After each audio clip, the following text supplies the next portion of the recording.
Aujourd'hui, on va parler d'une avancée qui semble tout droit sortie de la science-fiction, mais qui est pourtant bien réelle. On dirait que l'intelligence artificielle vient de décrocher un tout nouveau job, celui de producteur vidéo autonome. Et attention, ce n'est pas une vague prédiction pour le futur, c'est quelque chose qui se passe maintenant. Il faut s'imaginer une IA capable de gérer la mise en page, le montage, les visuels, tout ça à partir d'une simple instruction. Elle peut même aller chercher des images sur un site web et écrire le script elle-même. C'est la question, évidemment. Comment est-on passé d'outils hyper complexes à une simple conversation pour créer des vidéos qui ont l'air pro? C'est exactement ce qu'on va décortiquer ensemble. Pour bien commencer, voyons un peu comment l'IA est en train d'endosser ce nouveau rôle créatif, un rôle bien plus actif qu'avant. Le contraste est saisissant. Avant, pour faire une animation de qualité, il fallait des semaines, une maîtrise de logiciels comme After Effects et de solides compétences techniques. Aujourd'hui, le processus se résume à une conversation.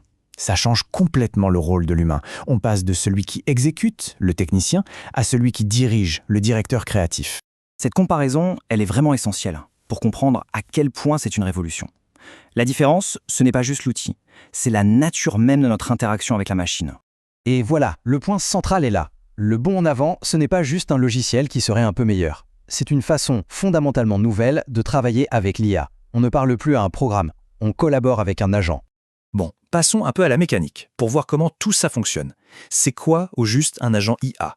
Et en quoi c'est si différent de ce qu'on connaît déjà? Au cœur de cette révolution, il y a ce concept, l'IA agentique. Pour faire simple, c'est une IA qui ne se contente pas de dire comment faire les choses, elle les fait. Elle prend des initiatives, elle exécute des tâches, elle agit pour accomplir la mission qu'on lui a donnée. La différence est vraiment fondamentale. Si on demande à un chatbot classique de créer une vidéo, il va nous donner une liste d'étapes, des conseils. Mais un agent IA, lui, il prend cette même demande et il produit la vidéo. C'est tout. Il passe du rôle de simple conseiller à celui d'exécutant.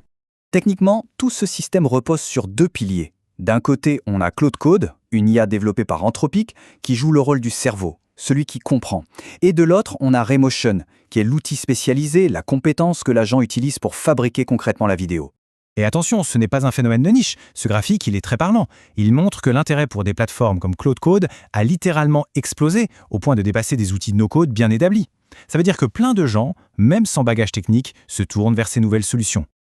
Ok, maintenant qu'on a vu la technologie derrière, voyons à quoi ressemble concrètement ce nouveau processus de création. Le flux travail est d'une simplicité presque déconcertante. On commence avec une idée, l'IA travaille et produit une première ébauche. On la regarde et puis on demande des ajustements avec des phrases toutes simples. C'est un vrai dialogue, ce n'est plus de la manipulation technique. Cet exemple est juste incroyable. La modification est demandée exactement comme on le ferait à un assistant humain. Pas besoin de chercher dans des menus, pas besoin de manipuler des calques. Juste une phrase. L'agent comprend et exécute la modification en direct. C'est là qu'on voit toute la puissance du système. Du coup, quelles sont les implications plus larges de cette technologie? On est clairement en train d'entrer dans une toute nouvelle ère pour la création de contenu. Les conséquences sont vraiment profondes. Le créateur peut enfin se concentrer sur la vision, l'idée, la stratégie, pendant que l'IA gère toute l'exécution technique. Le prototypage devient ultra rapide, ça démocratise l'accès à la production de haute qualité et ça redéfinit complètement notre relation avec les outils créatifs. S'il y a une chose à retenir, c'est vraiment ça. On n'est plus simplement des utilisateurs d'outils, on devient des directeurs, des collaborateurs, qui dialoguent avec un partenaire intelligent capable d'agir. On va terminer avec cette question qui ouvre pas mal de réflexions. Si l'IA peut gérer la création de A à Z sur commande, quelle devient la compétence humaine la plus précieuse? La vision, le jugement, la direction artistique. C'est un tout nouveau paysage créatif qui est en train de se dessiner sous nos yeux.